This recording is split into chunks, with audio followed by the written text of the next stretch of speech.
ठरलं तर मग मालिकेच्या आजच्या भागामध्ये आपण पाहणार आहोत की आता पूर्णाची जी आहे ती बाहेर आलेली असते. पूर्णाची जेव्हा हॉलमध्ये येते तेव्हा आता म्हणत असते की सायली, जरा मला माझी जपमाळ ओवून देतेस का गं? त्यावर आता सायली म्हणत असते की पूर्णाची, तुम्ही माझ्यासोबत असं का वागता? तेव्हाच ना पूर्णाची सायलीला म्हणते की का गं, काय झालं आहे? मी काय वागली तुझ्यासोबत? तेव्हा पूर्णा आजींना सायली म्हणत असते की एवढंच होतं ना, मग मला हाक मारायची होती, मी स्वतः आली असती आणि मी तुम्हाला ती जपमाळ बनवून दिली असती, असंही ती आता बोलत असते. तेव्हाच ना पूर्णा आजी म्हणतात की त्यात काय एवढं? मग नंतर त्या विचारतात, तुला एवढंच बोलायचं होतं का? त्यावर सायली म्हणत असते, तुम्ही गोळ्या घेतल्या का? तर पूर्णा आजी म्हणतात की हो, मी घेतल्या आहेत गोळ्या. मग सायली पूर्णा आजींना म्हणते की मग बघितलंत का, हेच तर आहे ना आपल्या दोघांमधला दुरावा. म्हणजे बघा, तुम्ही मला एकाही शब्दाने बोललात नाही की तू ये म्हणून स्वतःहून गोळ्या द्यायला. जेव्हा मी तन्वी होती तेव्हा मी तुम्हाला स्वतः गोळ्या द्यायची आणि मी गोळ्या दिल्याशिवाय तुम्ही घ्यायचाच सुद्धा नाही. मग आता आपल्यामध्ये हा एवढा मोठा दुरावा कशाचा? सायली पूर्णा आजींना म्हणत असते की तुम्ही मला जे प्रेम द्यायचा तन्वी म्हणून, ते प्रेम मला आता मिळत नाही आहे. म्हणजे मला ना त्या प्रेमाची आता सवय झाली आहे. म्हणजे आपलं नातं जरी वेगळं असलं तरी मला तुमच्यासोबत आहे ना तेच नातं अनुभवायचं आहे पुन्हा पुन्हा. म्हणजेच मला तुमची तन्वी म्हणूनच राहायचं आहे. जेवढं तुम्ही तन्वीला प्रेम करत होतात ना पूर्णाची, तसंच प्रेम तुम्ही प्लीज मला करा ना, असंही आता सायली म्हणत असते. सायली पूर्णा आजींना सांगते सुद्धा, मला ना आता त्या सगळ्याची सवय झाली होती येत्या दिवसांमध्ये आणि मग आता तुम्ही वेगळंच काहीसं वागतायत ना, त्यामुळे मला ना कसं तरीच वाटतंय, असंही आता ती म्हणत असते. जेव्हा आता या सगळ्या काही गोष्टी ती बोलते तेव्हा सायलीला पूर्णा आजी म्हणतात की ठीक आहे, आपलं नातं हे तसंच राहणार, तुझं आणि माझं नातं हे तन्वीप्रमाणेच असणार. मग तर झालं.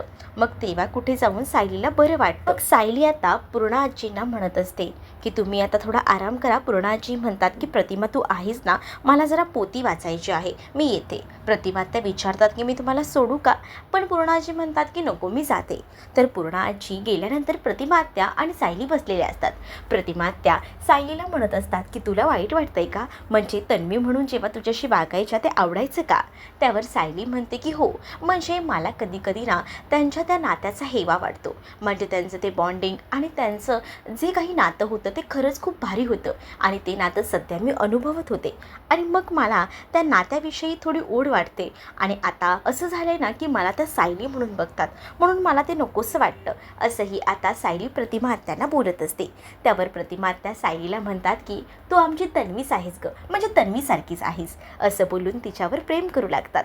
तेवढ्यातच ना दुसरीकडे आता पाहायला मिळतं, विमल आलेली असते आणि विमलने दोघींसाठी थोडंसं लिंबू सरबत बनवलेलं असतं, जेणेकरून आता थोडं छान वाटायला हवं, रिलॅक्स वाटायला हवं म्हणून.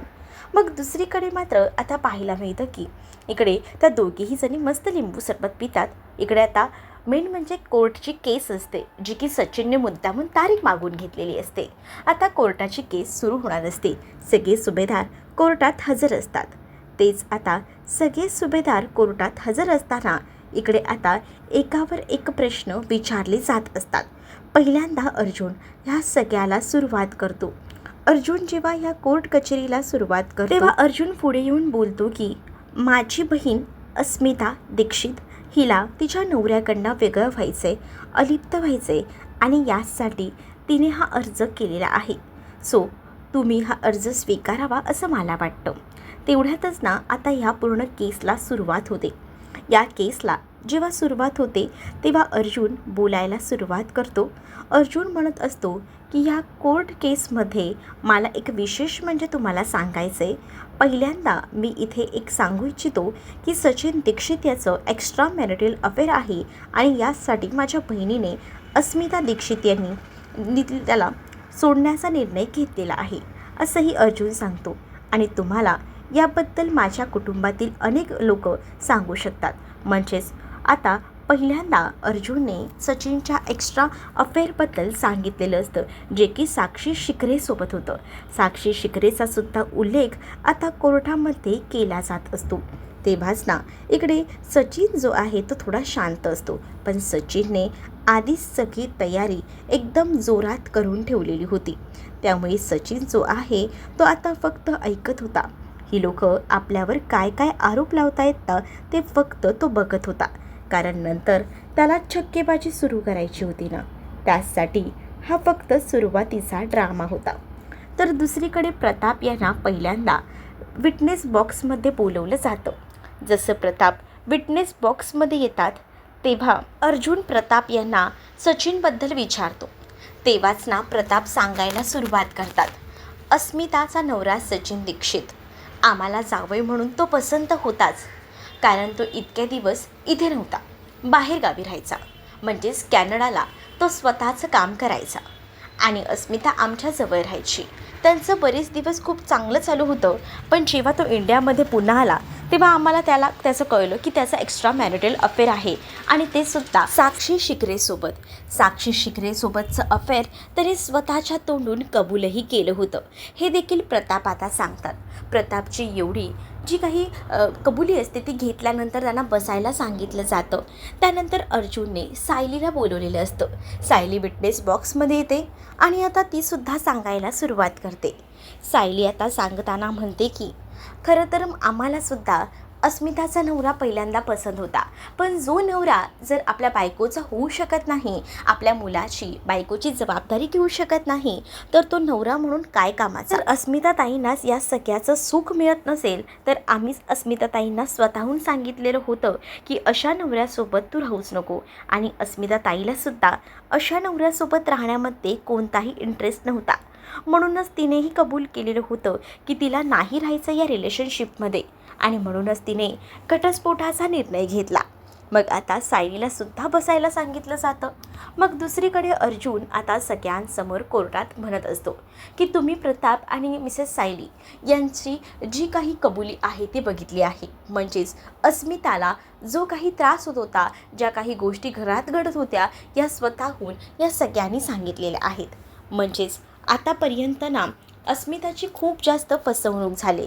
आता मला अस्मितालासुद्धा बोलवायचं आहे, असं बोलून अस्मितालासुद्धा आता विटनेस बॉक्समध्ये बोलवलं जातं. मग अस्मिताला अर्जुन प्रश्न विचारतो. तर अस्मिता सांगत असते की आमचं जेव्हा लग्न झालं तेव्हा सगळं चांगलं होतं, हा कॅनडाला होता, मी इथे होते, आणि त्याचसोबत तेव्हा तो इथे पुन्हा आला. माझ्या प्रेग्नन्सीचा काळ होता तेव्हा ह्याने माझ्याकडे लक्षही दिला नाही.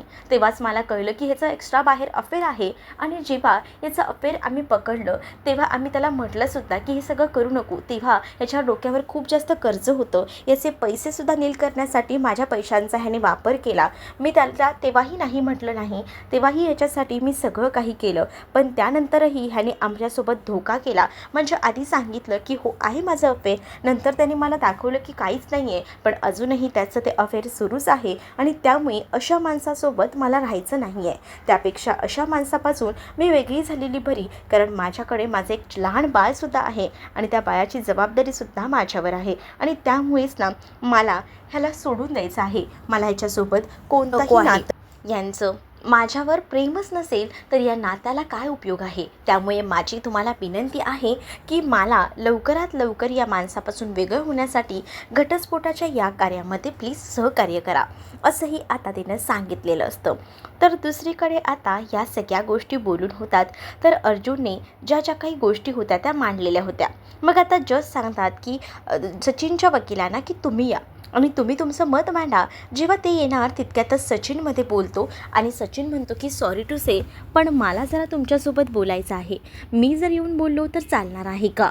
मग सचिन पुढे येतो आणि मग सचिन सुरुवात करतो. सचिन जेव्हा बोलायला सुरुवात करतो ना तेव्हा सचिन म्हणतो की ज्या पद्धतीने या लोकांनी माझ्याबद्दल सांगितलं आहे, तुमच्या मनामध्ये तेच माझं पूर्ण चित्र उभं राहिलं असेल, पण तुम्हाला सांगतो मी सुरुवातीला एक जावई म्हणून ह्यांना खूप जास्त आवडलो होतो. म्हणजेच माझं लग्न या अस्मितासोबत झालं होतं तेव्हा आमचं आयुष्य खूप सुखकर होतं. मी कॅनडाला राहायचो तेव्हा हिला मी विनंतीसुद्धा केली होती की तू माझ्यासोबत कॅनडाला येऊन राहा, पण तेव्हासुद्धा ती तिथे आली नव्हती. त्यानंतर तिला मी हेही म्हटलं की तू माझ्या निदान आईवडिलांसोबतही राहा, पण तिने माझ्या आईवडिलांसोबतसुद्धा न राहण्याचा डिसिजन घेतला. मग तेव्हा मी तिला हेही विचारलं की मग मी मुंबईला आल्यानंतर तरी तू येशील का. पण तेव्हाही ना तिने पसंत हेच केलं की तिला तिच्या आईबाबांबरोबर तिच्या माहेरीच राहायचं आहे आणि त्यामुळेच हा सगळा प्रकार घडून आलेला आहे असंही आता तो बोलत असतो. तेव्हाच पुढे तो म्हणू लागतो की बघा, मला तुम्हाला हेच सांगायचं आहे की मी जेव्हा पुन्हा इकडे आलो इंडियामध्ये तेव्हा मी त्याला म्हटलं की आपण सासरी राहूया, पण तिने सासरी राहणं पसंत केलं नाही. ती मला म्हणाली की मी इथेच राहीन माझ्या आईवडिलांसोबत. खरं कारण तर आमचा संसार बिघडण्यामागे सुभेदार कुटुंब आहेत, कारण सुभेदार कुटुंबाने आमचं जगणं मुश्किल करून ठेवलं, मला सुखानं संसार करू दिला नाही. मग मला सांगा, जर जिथे मला माझ्या बायकोचं माझ्या मुलाचं सुख मिळत नसेल तर तिथे मी काय करणार. माझ्याकडनं चूक झाली, माझा पाय घसरला, माझं होतं अफेअर, पण मी त्यानंतरसुद्धा यांच्यासमोर सगळ्यांसमोर कबूल केलं होतं की माझं अफेअर आहे. या सगळ्यांनी मला तेव्हाही समजून घेतलं होतं, पण त्यानंतरसुद्धा ही लोकं मला ना त्याच नजरेनं बघायची की माझं अफेअर आहे. मी ह्यांना सांगितलं होतं की मी आता या सगळ्यातनं बाहेर पडलो आहे, माझं आता तिच्यासोबत काहीच नाही आहे, पण वारंवार मला त्याच गोष्टी सांगून ना मला हे मनामध्ये तेच भरवायचे. आणि मग तेव्हा इकडे अर्जुन जो आहे तो खळबळून उठतो आणि तो बोलतो की ह्या माणसाचं काहीच ऐकू नका, हा माणूस सपशेल खोटं बोलत आहे, कारण त्याने आता अख्ख्या सुभेदार कुटुंबावर आरोप केलेले असतात. मग तेव्हाच अर्जुनला तेव्हाच दुसरीकडे आता सचिन म्हणतो, बघितलं मी तुम्हाला ज्या काही गोष्टी आहेत त्या अगदी खऱ्या आणि व्यवस्थित सांगतोय, त्यामध्ये सुद्धा हे कसे प्रॉब्लेम क्रिएट करतायत. मी खरंच तुम्हाला सांगतोय, ज्या काही गोष्टी झाल्या आहेत त्या तंतोतंत खऱ्या सांगतोय आणि त्याच्याबद्दलचे पुरावेसुद्धा माझ्याकडे आहेत. म्हणजेच मी हिला माझ्याकडे राहायची विनंती केली, ही राहिली नाही. मग त्यानंतरसुद्धा मी माझं काम केलं, मी माझं काम करून माझं पोट भरत आहे, तरीसुद्धा ही माझ्या आईवडिलांची सेवा करायला एकदाही माझ्यासोबत आली नाही. तरीसुद्धा मी म्हटलं की राहू दे, तुला तुझ्या आईवडिलांसोबत राहायचं तर राहा, पण या सगळ्यांनी मिळून आमचा संसार मोडलेला आहे. त्याचसोबत मला तुम्हाला हेही सांगायचं आहे की ही मला आता सोडण्याचा निर्णय घेते, हा सोडण्याचा निर्णय हिचं बाहेर अफेअर आहे म्हणून, आणि हे अफेअर इथेच बसलेल्या एका मुलासोबत आहे, तो म्हणजे चैतन्य गडकरी. हेही आता सचिनने म्हटलेलं असतं. त्यामुळे आता पुन्हा एकदा सगळ्यांनाच धक्का बसतो आणि अर्जुनला तर राग येतो, कारण चैतन्यसुद्धा एक चांगला नामवंत वकील होता आणि त्याचं नाव कोर्टामध्ये आता अशा पद्धतीने खराब केलं जात होतं. आणि त्यामुळेच ना खूप त्रास आणि खूप मनस्ताप होत होता चैतन्यालासुद्धा आणि अर्जुनलासुद्धा. त्यांना तर आता अक्षरशः राग येत होता, तळपायाची आग मस्तकात जात होती. पण इकडे मात्र हा सचिन जो आहे ना तो स्वतः किती चांगला आहे आणि ही लोक किती वाईट आहेत ना हेच दाखवत होते. त्याबरोबर अर्जुन पुन्हा एकदा चवताळून उठतो आणि तो म्हणत असतो की बस झालं, खूप झालं, तुझं खोटेपणा आम्ही आता सहन नाही करणार. पण तेव्हाच ना तो उठून उभा राहतो आणि म्हणत असतो की मी खोटं नाही बोलते, जे काही बोलतोय त्याबद्दलचे सगळे पुरावे आहेत माझ्याकडे. आणि त्यानंतर मात्र कोर्टाला पुरावा हवा असतो हे बरोबर त्याला माहिती होतं आणि म्हणूनच त्याने आता पूर्ण जय्यत तयारी करून आलेला होता. त्याच्याकडे सगळ्या काही गोष्टी होत्या आणि त्याच गोष्टींचा वापर त्याने आता ह्या कोर्टात केला होता, जे की अजूनही सुभेदारांना काहीच कळलं नव्हतं की हा असा का वागत आहे ते. पण आता दुसरीकडे पाहायला मिळतं की इथे सचिनने सगळ्याचा बंदोबस्त एकदम चोख केला होता. म्हणजेच काय तर आता सगळ्यासमोर आधी तो व्हिडिओ दाखवला जातो, जो की या सगळ्यांना ठेवून त्याने बरेच व्हिडिओज बनवलेले होते. त्यातला पहिला व्हिडिओ इथे चैतन्याचं असलेलं अफेअर याबद्दलचा पहिला कॅफेतला CCTV फुटेजचा व्हिडिओ दाखवला जातो, ज्यामध्ये दोघंही जण ज्यूस पित आहेत आणि ज्यूस पित असतानाच त्या दोघांच्याही चेहऱ्यावर आनंद स्पष्टपणे दिसत असतो. आणि आज चैतन्य गडकरी याचाच माझ्या बायकोसोबत अफेअर आहे या भाषेत तो बोलत असतो. तेव्हा सगळीजणं चकित होतात आणि मग चैतन्य आणि अर्जुन पुटपुटू लागतात. ह्याच्याकडे एवढे पुरावे आले होते आणि म्हणूनच हा असा वागत होता हे तर त्यांच्या आता लक्षात आलेलं असतं. बिचारी अस्मिता, जिचं काहीच नव्हतं आतापर्यंत, तिला फुकट म्हणजे सगळं सहन करावं लागत होतं आणि त्यामुळेच ती जरा काळजीत होती. चेहऱ्यावर तिच्या हावभाव तसेच होते, अगदीच रडविलेले, कारण आतापर्यंत या नवऱ्याकडनं त्रास होता आणि हाच नवरा आता तिच्यावर आरोप करतोय. त्याच वेळेला आता अर्जुनला म्हटलं जातं की तुम्हाला काही प्रश्न विचारायचे आहे. आता अर्जुन अस्मिता आणि त्याचसोबत जे चैतन्याचं नातं आहे त्याबद्दल खुलासा करतो. पहिल्यांदा प्रताप यांना विटनेस बॉक्समध्ये बोलवतो. प्रताप विटनेस बॉक्समध्ये आल्यानंतर अर्जुन म्हणत असतो की तुम्ही ओळखता का चैतन्याला. त्याबरोबर प्रताप सांगतात की हो, चैतन्य गडकरी म्हणजेच माझ्या मुलाचा लहानपणापासूनचा मित्र. आमच्या घरात त्याचं येणं जाणं आहे. त्याचसोबत अस्मिता आणि त्यांचं नातं हे भाऊ बहिणीचं आहे, हे सुद्धा आता सांगितलेलं असतं. प्रताप यांची विटनेस बॉक्समधली कबुली झाल्यानंतर तिथे आता बोलवलं जातं सायलीला. सायलीला सुद्धा आता प्रश्न विचारतो अर्जुन आणि सायलीला म्हणत असतो की आता तुम्ही सांगा, तुम्ही चैतन्य गडकरी याला ओळखता का. तेव्हाच ना सायली ही समोर येते आणि सायली ही आता सांगू लागते की हो, मी चैतन्याला ओळखते. चैतन्य माझ्या नवऱ्याचा धीर, म्हणजेच आमच्या घरातलाच मेंबर, आणि आम्ही त्याला खूप वर्षांपासून ओळखतो. त्याचसोबत माझ्या नंदेचे आणि चैतन्याचे संबंध हे भाऊ बहिणींचे आहेत, म्हणजेच त्यांनी लहानपणापासून एकमेकांना भाऊ बहीण मानलेला आहे. जर एखादे भाऊ बहीण असतील तर त्यांचं नातं कसं असू शकतं, हा प्रश्न देखील आता सायलीने उपस्थित केलेला होता. सायलीने सुद्धा आता एकदम व्यवस्थित शब्दांमध्ये सांगितलेलं होतं की अस्मिता आणि चैतन्य यांचं नातं हे भाऊ बहिणीचं होतं. आणि जेव्हा सायली ही बोलते तेव्हा अर्जुनही म्हणतो की ठीक आहे, तुम्ही येऊ शकता. तेव्हा सायली तिकडनं जाते. मग सचिनला थोडा राग आलेला असतो, पण सचिनकडे थोडीला पुरावे संपलेत, जो की व्हिडिओ त्याच्याकडे आहे, ज्यामध्ये सगळे घरातले तिच्याकडे पोडगी मागतायत. म्हणजेच सचिनने आता सांगितलेलं असतं की हा फक्त राहिला पुरावा असा की हा पुरावा मी तुम्हाला सादर केला की हिचं बाहेर अफेअर आहे. असे बरेच पुरावे आहेत माझ्याकडे, पण मी तुम्हाला हा एक पुरावा सादर केलेला आहे. त्यासोबत अर्जुन हा रागात असतो. चैतन्यालाही आता सचिनचा प्रचंड राग आलेला होता. त्यांना कळून चुकलेलं होतं की ह्याने सगळं काही जे आहे ना ते एकदम ठरवून विचार करून केलेलं आहे, आणि त्यामुळेच ना आता अर्जुनही शांत असतो. पण सचिन आपली बाजू स्ट्रॉंग करत म्हणत असतो की हिचं बाहेर अफेअर आहे आणि त्यामुळेच हिला माझ्यासोबत कोणतेही संबंध ठेवायचे नाही आहेत.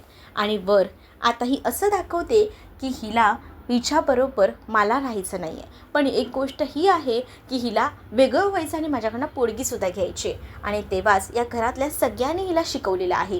तेव्हा सायलीचा तो व्हिडिओ असतो, तो प्ले केला जातो, ज्यामध्ये सायली सांगत असते की ह्याला तर आता असं तसं सोडायचं नाही, ह्याच्याकडनं खूप मोठी पोडगी घ्यायची, त्याशिवाय ह्याला असं सहजासहजी सोडायचं नाही.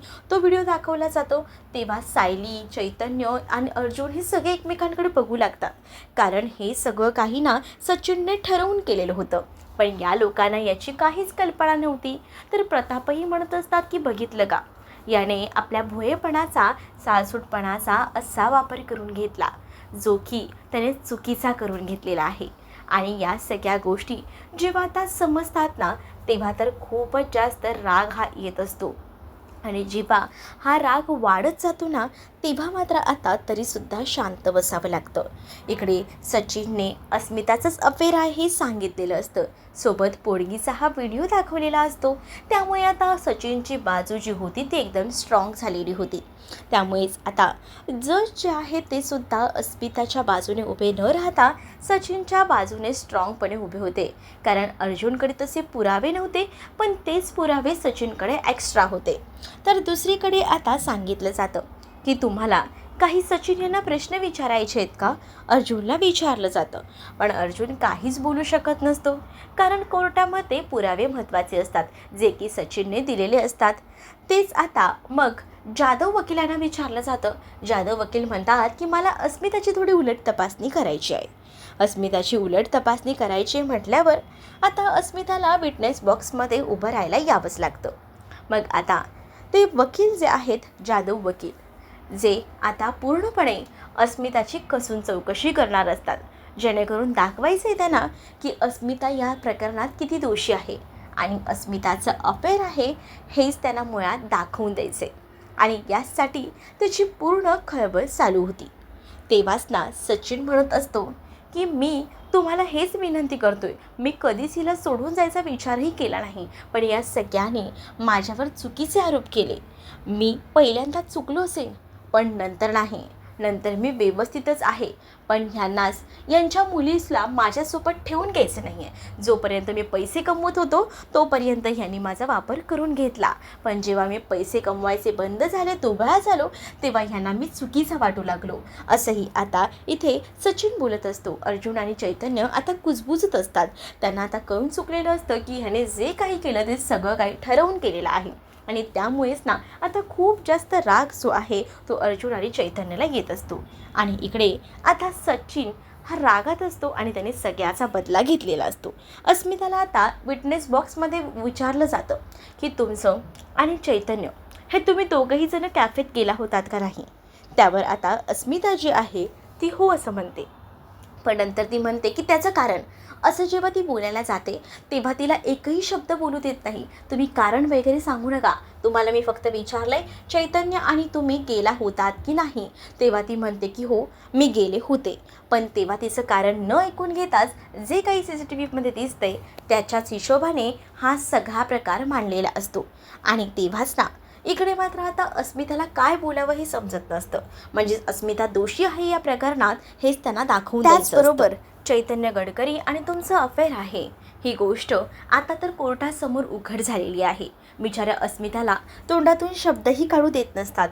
जाधव वकील ते आहेत, त्यांनी मात्र सचिनची बाजू एकदम परखडपणे मांडलेली असते. म्हणजे चैतन्य आणि अस्मिताचा तो व्हिडिओ दाखवल्यानंतर अस्मिताला एवढंही सांगू देत नाही की ते कधी गेले होते, काय कारण होतं हेही सांगितलं जात नाही. आणि त्यामुळेच ना आता अस्मिता जी आहे ती थोडं रागातच असते. अस्मिता रागातच सचिनकडे बघत असते. आणि त्यानंतर तुम्ही दोघंही जण कॅफेत गेला होतात ही तर गोष्ट पक्की आहे, जे की CCTV फुटेजमध्ये दाखवलं गेलेलं आहे. पण ते कोणत्या कारणासाठी भेटले होते, त्यांचं तिथे काय बोलणं झालं हे मात्र कुठेही ऐकून घेतलं जात नाही. आणि त्याचाच वापर इथे सचिनने करून घेतलेला असतो त्याच्या वकिलांथ्रू. आणि त्यानंतर पुढील भागातमध्ये पाहायला मिळतं सगळेच ना वैतागून अक्षरशः घरात येतात, कारण आता काहीच बोलण्याचा ऑप्शन नव्हता. दुसरीकडे प्रियाने स्वतःची नस कापून घेतलेली असते तर तिला आता हॉस्पिटलाइज केलं जातं. प्रियाने हे सगळं मुद्दाहून केलेलं असतं जेणेकरून कल्पना घरात सगळ्या ही गोष्ट कळायला हवी की ती प्रेग्नेंट आहे ते. तर दुसरीकडे मात्र आता अर्जुन म्हणतो की काही झालं तरी आपल्याला पुढच्या केसला काहीतरी बघायला हवं, काहीतरी करायला हवं.